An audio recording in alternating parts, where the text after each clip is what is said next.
My name is Carol Kelly, and I'm the daughter of Mary Jane Mann.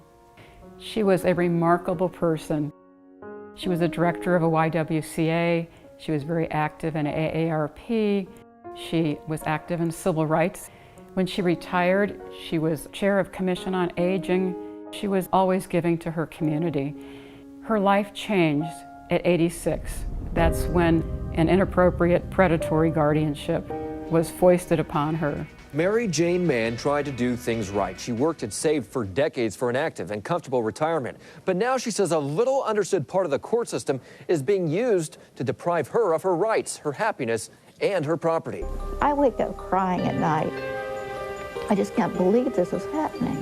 They said because papers have been filed that you are incompetent. The report includes a series of emails and doctors' conclusions, it says, back up the idea Mary Jane may be developing dementia. But in fact, the doctors conclude while Mary Jane does have some memory loss, she's fine otherwise. Her work, volunteer, and investment history show a track record of solid competence. Her doctors have tested her and certified she's sound. I'm not incompetent. I haven't committed any crime.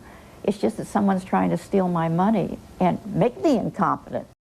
Someone showed up at her house and said that she was her new best friend.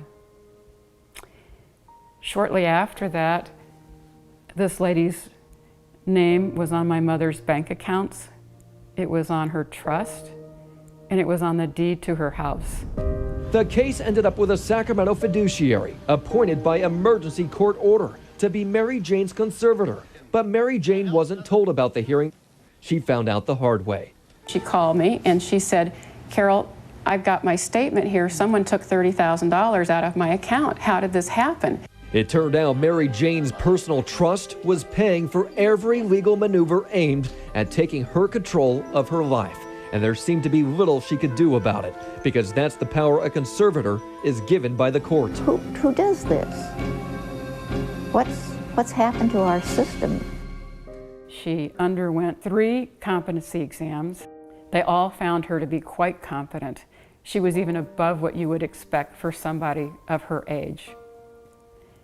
Even when we eventually regained my mother's freedoms, the damage was done. She was not the same person. She would say to me, "Carol, can they do this to me again? Do I have to worry? Is somebody going to come and try to change my documents?" She lived in fear. My mother kept a journal. She said, when anyone has their freedom taken away, there is no longer much reason to live. My life has become meaningless. I have become a non-person. I wish I knew how this could have been prevented. It never, ever should have happened. Never. What needs to happen is there needs to be widespread reform of guardianship and how it is implemented.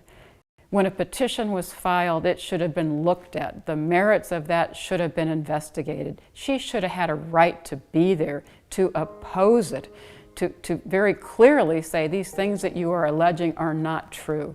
It should have been seen from the start that this was a competent woman taking care of her needs and that a guardianship was not needed. Yeah, that's going out for dinner with her friends there.